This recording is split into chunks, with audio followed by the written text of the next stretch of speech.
قدع سداي سديت سنة أرور سنة ما نكسر وحين صوت شقي درهم صادق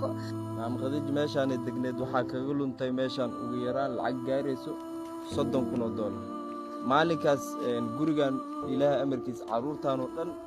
ma joogin maalinkaas ilaahay idin badbaadiy alxamdulillah lacagtaan u jeedina 30,000 dollar oo gubatay waa ee ka dhaxashay meesha markii dhamaad ay maam dadka islaamka oo ku fiirsanay maxaa ka codsanay walaalihii inay caawiyaan oo ina maanta dhibkan aan ku jiro inay iga bixiyaan aan jeclahay intii muslimiin ee dal dibadda joogto san ka codsanaa lambarkaaga iyo